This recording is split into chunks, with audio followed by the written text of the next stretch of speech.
मैं प्रीत आगाज करना चाहूंगी वाजिदा तबस्सुम द्वारा लिखी कहानी कांच का दिल के साथ। अच्छा, रानी दुल्हन पूरे दिनों से थी।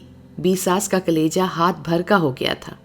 बड़े घर में ये कोई पहला बच्चा तो नहीं पैदा हो रहा था जो कि यूं सस्याबी फूल की तरह खिली पड़ती, मगर ये भी तो किस्मत की खूबी थी ना कि ऊपर तले के 4 बेटों में से किसी ने तो अम्मा बेगम को पोते की दादी नहीं बनाया था। ले दे के अंगनाई, सहनाई और घर भर में लड़कियां ही लड़कियां फिरा करती थी। अम्मा तो रह रह के सोचती थी, हाय हाय, जिस बहू को देखो टपाटप बेरों की तरह बेटियां जने जा रही है, आखिर इनका क्या होगा और खानदान का नाम कैसे चलेगा। मगर वो सिर्फ सोच ही तो सकती थी, लेकिन लड़कियों को पैदा होने से रोक तो नहीं सकती थी। धनिया दाई मोहल्ला छोड़ पूरे गांव में मशहूर थी। जहां किसी नई नवेली पर उसकी नजर पड़ती तो वो झट से बता देती, मैं कहूं बहू पूज जनेगी। मगर रानी दुल्हन के हक में तो धनिया दाई की भविष्यवाणी भी उल्टी ही पड़ी थी। अब के फिर रानी दुल्हन पूरे दिनों से थी और सास का दिल ऊपर नीचे हो रहा था। एक रात सोते सोते रानी जागी तो घबरा घबरा कर यही कहने लगी, हाय अम्मा, ये कैसा दर्द है। पीठ से उठ उठ के लहरें सारे जिस्म को पड़े जा रही हैं। ऐसा पहले तो कभी नहीं हुआ। ऐसा पहले तो कभी नहीं हुआ। अम्मा के सारे जिस्म ने कान बनकर बस इतनी सी बात सुनी और वो बिस्तर पर कल के खिलौने की तरह फुर्ती से उठकर बैठ गई। कमरे में अजवाइन, ऊद और धुएं के गुबार में मिली जुली गरम गरम खून की बू थी और रानी की डूबती उभरती सांसों की लहरें। दाई ने अंधेरे में उठाकर हाथों को ऊंचा किया और जैसे आप ही आप उसकी चीख हलक से यूं फूटी कि रानी का सारा जिस्म कांप उठा। ए दुल्हन, मैं कहूं बेटा है, पूरा का पूरा जीता जागता बेटा। और फिर हाँ की खुशगवार आवाज, सचमुच बेटे की आवाज। मैं आ गया हूं जाले लेकर, खुशियां लेकर, नाक ऊंची करने वाला, खानदान का नाम चलाने वाला। दाई फुर्ती से बाहर निकली और चीखती हुई अम्मा के पास पहुंची, अरे बी, सुना तुमने? बेटा है बेटा, चांदी के कंगन पहनूंगी। हाँ। अरे धीरे बोल ना मुराद, सारी उम्र बच्चे जनते गुजर गई है, इतना नहीं मालूम? जच्चा ज्यादा खुश हो जाए तो दम छूटने लगता है। वहां तो आ गई नदियां बह गई हैं। इतनी खुशी की खबर सुनेगी तो जी क्या बोलेगा? कितने बरसों बाद तो आज अंधेरे में चांद चमका है। अम्मा धीरे धीरे कमरे में दाखिल हुई। रानी शतरंजी पर करवट लेटी हुई थी। उसके बाल खुले हुए थे। उसका मुंह दीवार की तरफ था। शायद वो समझ रही थी कि अब के फिर उसके लड़की हुई है। शर्मिंदगी और गम के मारे इसने मुंह फेर रखा है। अब इससे पहले तो मैं ये कहूंगी कि लड़की हुई है, और जब वो रोने पर आएगी तो बताऊंगी कि वो तो आज खानदान की सबसे काबिल इज्जत और काबिल एहतराम शख्सियत बन चुकी है। सुना रानी, तुमने सुना? सास ने, जो पहले एक माँ थी और अब एक पोते की दादी, धीरे से बहू का कंधा हिलाकर अपनी तरफ खींचा। मगर रानी ने सास की तरफ नहीं देखा, किसी की तरफ भी नहीं देखा। इतनी ढेर सारी खुशी मिलने के बावजूद वो कुछ नहीं सोच सकती थी सिवाय इसके कि खुद ही खुदा की हुजूर शुक्रिया पेश करने चल दे। वो जा चुकी थी।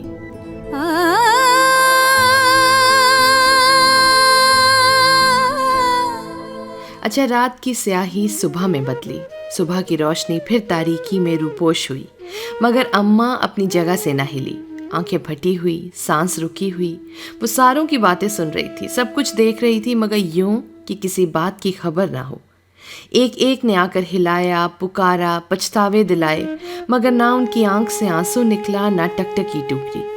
फिर जिस जगह रानी ने सुबह का भरपूर उजाला बिखेर दिया था, अब तो वहां अंधकार के सिवा कुछ भी नहीं था। बच्चियां ढाएं ढाएं फिर रही थी। बच्चा पालने में पड़ा रोए जा रहा था, जैसे मानो कह रहा हो, मैं यहाँ हूँ, तुम कहाँ चली गई? तुमने मेरे लिए दुआएं मांगी, मन्नतें मांगी और दुआओं का सहारा लिया, और अब जब मैं तुम्हारे तक चलकर आया हूँ तो तुम मुझे ही छोड़कर चली गई। अब मैं किसके पास रहूंगा? कौन मुझसे मीठा रस पिलाएगा? सब तो मुझसे दूर दूर भागे जा रहे हैं। किसी ने मेरे मुंह में कल से दूध का कतरा भी नहीं टपकाया। है अम्मी, मैं रोता हुआ आया था कि हंसियों और मुस्कुराहटों की गोद में पलूंगा, मगर मेरे आगे पीछे, यहाँ वहाँ, इधर उधर, आस पास तो आंसू ही आंसू हैं, चीखें हैं, आहें हैं, बेनूर आंखें हैं, तारीकियां हैं। लोग कह रहे हैं मैं मनहूस हूँ, मैंने अपनी माँ को खा लिया। ताइयाँ चचियाँ मुझसे दूर दूर भाग रही हैं। एक दो दिन की बात तो नहीं है ना अम्मी, उम्र भर का साथ है। कौन देगा, कौन मुझे प्यार से गले लगाएगा। अम्मी, दादी माँ मुझसे बात नहीं करती। अब वो मुझे सिर्फ देख सकते हैं, संभाल नहीं सकते। फिर मैं कहाँ जाऊँ अम्मी। रानी मुस्कुराई और फिर दो हाथ सूखे मारे मगर मोहब्बत की आग से तपते हुए हाथ, जिनमें खून की रमक भी न थी, जिनमें चूड़ियों की छनक न थी, पालने की तरफ बढ़े और उन्होंने एक नन्हे मुन्ने गीले गीले वजूद को उठाकर सीने से लगा लिया। मुझे तुमसे यही उम्मीद थी मंजली फूफी, रानी जैसे सरगोशी में बोली। फूफी ने चौंक कर इधर उधर देखा। ये कैसी आवाज़ थी, ये कैसी सरगोशी थी, ये कौन था उसके इस कद्र करीब होकर से जो गुजरा था। उन्होंने काम कर बच्चे को गले से लगा लिया। मेरे बच्चे, मेरी जान। उनकी आवाज़ कांप रही थी और होंठ लरज रहे थे। मंजली फूफी रानी की सास यानी अम्मा की सबसे छोटी ननद थी। जब अम्मा ब्याह कर आई थी ना, तब तो वो पैदा भी नहीं हुई थी। उम्र में वो अपने बड़े भतीजे से 2-4 बरस छोटी ही थी। भतीजों के बीच वो गुड़िया सी बहन नजर आई थी। समझने वाले उन्हें अम्मा की बेटी समझते थे। अम्मा तो पता नहीं कौन सा खून कौन सा असर लाई थी कि 6-7 बेटियों के साथ साथ 4 बेटों की माँ भी बन गई थी। जब अम्मा की सास मरी, उस वक्त तक सब औलादें अपने अपने घरों को जा चुकी थी। बस एक मंजली ननद ही बाकी थी। सास ने उसे जैसे तैसे बहू की गोद में डाल दिया। कुछ ये न समझा कि वो उनकी बेटी है। वो भी सदा भाई भावज के साथ घुली मिली रही। दिन बीते और अम्मा ने बेटे बेटियों के घर बसाने शुरू किए तो मंजली को भी माँ बनकर ब्याहा। मगर रफ़ो को भावज का साथ कुछ ऐसा भाया कि दूर न रह सकी। जाड़ों की एक रात उसके मियाँ नहाकर पंखे की हवा में सोए और सुबह उठे तो सारा जोड़ जोड़ जकड़ा हुआ था। 3-4 दिनों में रफ़ो क्या से क्या हो गई। भावज ने तो लाल कपड़ों में विदा किया था और भाई जब लाए तो सर से पांव तक सफ़ेद बर्फ की कली बनी हुई। जी खोल के हंसना रफ़ो को रास ना आया। उसके होंठ सिल गए, अरमान टूट गए। मियाँ अच्छी खासी जायदाद छोड़ के मरे थे। सारा पैसा उसी के हिस्से में आया था। वो चाहती तो अपना एक अलग घर बार बना सकती थी, मज़े में जी सकती थी, मगर वो इन्हीं लोगों में जीती आई थी। हाँ, ये कैसे रिश्ते हैं, कैसी मोहब्बत, गुजारा कहाँ है ना इनके बिना। अच्छा, नन्हा शमीम अभी 2-4 दिनों का था। बेचारे ने माँ का दूध चखा भी नहीं था। उसकी जिंदगी का क्या बनेगा? क्या ये फूल कुमलाकर रह जाएगा? रफ़ो ने बेबसी से उन माँओं की तरफ देखा जिनकी छातियाँ दूध से लबरेज थी और महज 2 घूंट उस नन्ही सी जान की जिंदगी का सामान मुहैया कर सकते थे, मगर अपने खून से किसी दूसरे के लगाए पौधे को सींचने का हौसला कितनी माँओं में होता है। मंजली फूफी ने अपने सीने की तरफ देखा और फिर आसमान की तरफ निगाह की। जिसका कोई नहीं होता उसका रब होता है। उन्होंने रुई की बत्ती बनाई और गाय के दूध में भिगो भिगो कर नन्हे के मुंह में टपकाने लगी। जिंदगी का ये पहला दौर था जब वो खुशी खुशी जीना सीख रही थी। बचपन तो जैसे तैसे सो बीत गया। बड़ी हुई तो माँ का साया सर से उठ गया। ब्याह कर मायके से ससुराल आई तो चंद ही दिनों में सारी खुशियाँ जलकर खाक हो गई। ना वो किसी के लिए जी सकी, न कोई उनके लिए जिंदगी का सामान कर सका। अब उनकी जिंदगी एक नई पुरबहार और रंगीन राह पर चढ़ पड़ी थी। वो जीती थी नन्हे के लिए, मुस्कुराती थी नन्हे के लिए। एक दिन अम्मा ने 4 औरतों में बैठकर कहा, अब रफ़ो बेगम जाने और शमीम मियाँ, मैंने तो उनकी गोद में डाल दिए। अब वो ही उनकी माँ है और वही उनके बेटे। रफ़ो फूफी का दिल जैसे अपनी जगह छोड़कर कहीं आंखों से निकलकर पलकों पर कपकपाने लगा। मेरा बेटा, मेरा बच्चा। एक दिन रफ़ो फूफी दलान में कुर्सी पर स्वेटर बुनती बैठी थी। किसी ने उनको पुकारा। उससे इस तरह पुकारने पर पहले तो वो चौंकी, फिर उनका पूरा वजूद थर्रा गया। अम्मी, अम्मी। आज एक नन्हे से वजूद ने अपनी जुबान से पहली बार एक लफ्ज़ ढाला था और वो लफ्ज़ था अम्मी। और अम्मी कौन थी? स्वेटर फेंककर वो लपकी और करीब पहुंचते ही रुक कर बेताबी से शम्मू को अपने सीने से भर लिया। मैं तेरी माँ हूँ, हाँ मैं ही तेरी माँ हूँ। एक बार फिर अम्मी कह दे मेरे बच्चे, मेरे बेटे। सीने से उबाल सा उठ रहा था। वो रोए जा रही थी। और शम्मू को अपने सीने से भींचती जा रही थी। आज एक मासूम वजूद ने उन्हें फर्श से उठाकर आसमान पर बिठा दिया था। आज तक वो एक आम औरत थी, मगर अब उनके कदमों तले भी जन्नत थी। हाँ, वो भी एक माँ थी। रफ़ो फूफी ने अब नामुमकिन उनके लिए था कि एक लम्हे के लिए भी वो अपने वजूद से, अपने दिल से, अपनी आंखों से अपने राज दुलारे को ओझल करती। पर उनके ससुराल में एक बार किसी अजीज़ की शादी का बुलावा आया। इनकार करती भी तो कैसे, ससुराल का मामला था, और शम्मू को साथ ले जाए तो वो भी कैसे। वो तो उन्हें अम्मी कहता था ना, अगर कोई उल्टी सीधी बात मुंह से निकाल देता तो 4 लोगों में क्या इज्जत रह जाती। अकेलापन कैसे बर्दाश्त करती, मगर टाल ना सकी और अकेले ही जाना पड़ा। रफ़ो ससुराल में अपने शादी पर एक जिस पर गई थी, वहाँ पर अशरफ से मिली। अशरफ मरने वाले का चचाजाद भाई था तो हर लिहाज से रफ़ो के काबिल। इतने दिन गुजर गए मगर अशरफ ने भी शादी नहीं की थी। ये तो ना था कि दिल में बस रफ़ो की याद का दीप जलाई बैठा हो, मगर सोचता ज़रूर था कि अगर ये चिराग उसकी तारीख कुटिया में जल उठता तो। अशरफ को शादी पर अच्छा मौका हाथ आया। लपक कर आगे बढ़ा और बेचैनी से यूं बोला जैसे बरसों से एक बात कहने के लिए वो बेचैन था। रफ़ो, अकेली कब तक जिंदगी बसर करोगी?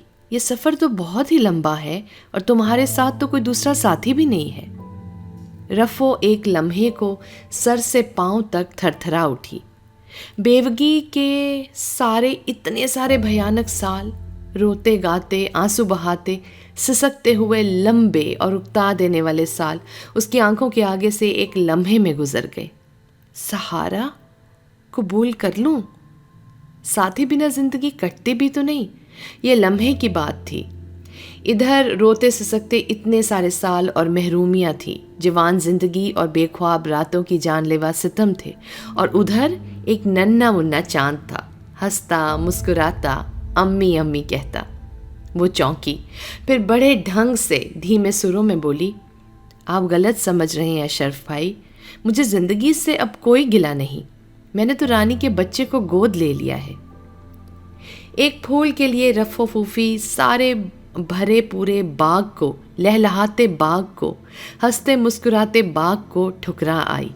अब उनका दिमाग शम्मू के अलावा किसी और के मुताल्लिक सोचता भी नहीं था। औरत मोहब्बत करने पर आती है ना, तो हस्ती को मिटा देती है, चाहे वो औलाद की हो या शौहर की, अपना हो या पराया, बस दिल की बात है। औरत ने दुनिया में शिकस्त हमेशा इस मोहब्बत और ममता भरे दिल के हाथों ही खाई है।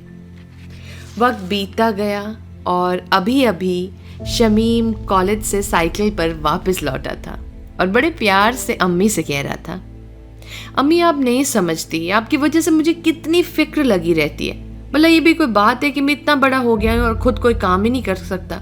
क्या मैं एक चाय की प्याली अपने हाथों से नहीं बना सकता? रफ़ो मुस्कुराई, बेटे तू नहीं जानता, तेरा काम करके, तेरी हंसती सूरत देखकर मेरा दिल कितना बढ़ जाता है। आखिर एक माँ अपने बच्चे के लिए और कर भी क्या सकती है। एकदम शम्मू जरा आहिस्तगी में बोला, अम्मी आप ही मेरी अम्मी है ना? रफ़ो ने मुस्कुराकर उसे देखा और बोली, क्यों, इसमें तुझे कोई शक है? वही चुड़ैलें जरीना शाहीना वगैरह तुझे सता रही होंगी, है ना? नहीं अम्मी, शम्मू ज़रा हंसकर बोला, वैसे तो सभी कहते रहते हैं, आजकल से नहीं बहुत ज़माने से, कि आप मेरी अम्मी नहीं फूफी हैं। तो इसमें क्या फ़र्क पड़ता है पगले? बहरहाल मैं ही तो माँ हूँ ना तेरी। क्या इतनी बात तेरे लिए काफ़ी नहीं है? शम्मू का चेहरा उतर सा गया, रुआंसा होकर बोला, अम्मी ऐसी बात ना पूछिए। दादी अम्मा सुनाती रहती हैं कि आपने मेरे लिए क्या क्या किया है। रात को रात नहीं समझा, दिन को दिन नहीं समझा, जिंदगी का हर हर लम्हा, हर हर सुख मेरे लिए सर्व कर दिया। और तो और आपने अपनी सारी जायदाद भी मेरे नाम कर दी। सच कभी कभार मैं खुद को बेहद गुनहगार महसूस करने लगता हूँ, मेरी समझ में नहीं आता। रफ़ो ने एकदम लपक कर अपना सूखा हुआ हाथ उसके मुंह पर रख दिया। खुदा के लिए चुप हो जा बेटा, ऐसी बात करते तुझे जरा भी शर्म नहीं आती? आखिर मेरे दिल का एहसास कर, आखिर मैं किसके लिए जी रही हूँ और किसके लिए मरूंगी। उसकी आंखें भीग गई। अच्छा, शमीम मियाँ अब MBBS के 3rd ईयर में थे जब उनकी पसली फड़की। उड़ते उड़ते ये बात रफ़ो के कानों तक भी आई। रफ़ो फूफी के दिल को क्या क्या अरमान लगे हुए थे। उन्होंने तो तय कर रखा था कि किसी अच्छे शरीफ खानदान की बेहद पढ़ी लिखी और सुघड़ लड़की को अपनी बहू बनाएंगी। जिंदगी ने जो जो सितम उनके साथ किए थे ना, गिन गिन कर उन जुल्म सितम का बदला लेंगी और बहू बेटे और पोते पोतियों से भरे पूरे आंगन में बैठकर हंसती हंसती सी इस दुनिया से दूसरी दुनिया को जाएंगी। मगर लिखा था कि उनकी आरज़ू पूरी ना हो सकेगी, क्योंकि शमीम मियाँ ने जिस जगह पर दिल लगाया था वहाँ किसी की मर्जी न थी। पता नहीं अपने कौन से प्रोफेसर की लड़की पर रीझ गए थे। खानदान की बात तो जान ही दीजिए, बिटिया रानी तो अभी मैट्रिक भी नहीं कर सकी थी और मज़े से साइकिल पर दुपट्टा उड़ाती स्कूल आया जाया करती थी। लेकिन सबके ना कहने के बावजूद रफ़ो ने शमीम की खुशी की खातिर उसकी शादी वहीं तय कर दी जहां वो चाहते थे। शादी का दिन आ गया। शादी के दिन रफ़ो की खुशी देखी ना जाती थी। अपने हाथों उन्होंने हर काम निपटाया। मेहमानों, रिश्तेदारों, दोस्तों, नौकरों से घर तो भरा पड़ा था, मगर वो हर काम छोटा हो या बड़ा अपने हाथ से किया, अपनी खुशी से करना चाहती थी। क्या हुआ जो शमीम ने उनकी पसंद से शादी नहीं की? जिंदगी किसे गुजारनी थी, शमीम को या उन्हें? ये तो अच्छा ही था कि मियाँ बीवी ने एक दूसरे को देख पहचान कर हाथ बढ़ाया था। फिर वो अपने जिगर के गोशे की खुशी पर कैसे खुश ना होती। खाने दाने और रीत रस्मों से फारिग होने पर जब दुल्हे को ऊपर लाया गया तो अचानक रफ़ो फूफी ने महसूस किया कि सहरे की लड़ियों में से झांकता हुआ शमीम का चेहरा कुछ उदास उदास सा नजर आया। आज का दिन मुसर्रतों, अरमानों, आरजुओं का दिन और शमीम का चेहरा गमगीन। वो बेकल सी बोलाई बोलाई सी इधर उधर फिरने लगी कि भीड़ छटे और मौका मिले तो वो शमीम से कुछ बात करे, मगर दुल्हन दुल्हा के आसपास वो झोर झमाका था कि कम होने का नाम ही नहीं ले रहा था। रात के 12 बजते बजते सब माँओं ने अपने बच्चों को सुला दिया। मेहमान बीवियां मौका पाकर अपनी झरोकों में जाकर घुस गई। छत खाली हो गई थी। शमीम अकेला कुर्सी पर बैठ रहा था। दुल्हन अंदर कमरे में थी। रफ़ो फूफी बेताबी से लपकी हुई आई और छूटते ही बोली, मेरे लाल क्या बात है, चेहरा क्यों उतरा उतरा सा हुआ है? शमीम साफ टाल गया और चेहरा नीचे करके बोला, कोई बात नहीं अम्मी, आज तो मैं हद से ज्यादा खुश हूं, आप जी ना कुढ़ाइए। मगर रफ़ो फूफी का जी नहीं माना। वो गले का हार हो गई और कस्में दे देकर उसकी उदासी का सबब पूछने लगी। शमीम ने जैसे हलक में फंसा हुआ गोला नीचे उतारा और अटक अटक कर बोला, नहीं, मैं बस यही सोच रहा था कि अगर आज मेरी अम्मा होती तो किस कदर खुश होती। मेरी अम्मा, मेरी अम्मा। रफ़ो फूफी का सर घूमने लगा। जमीन आसमान सब घूमने लगे। तारों भरा आसमान चक्कर खाने लगा। फूलों भरी जमीन चक्कर खाने लगी। उन्होंने बड़ी मुश्किल से खुद को संभालना चाहा, मगर हर लम्हा वो बेसुध होती जा रही थी। चट से उनको अपने सीने में कोई चीज टूटती महसूस हुई। उन्होंने दोनों हाथों से अपने दिल को पकड़ना चाहा। उसी लम्हे उनके हाथों का सारा जोर खत्म हो गया और वो जोर से जमीन पर जा गिरी।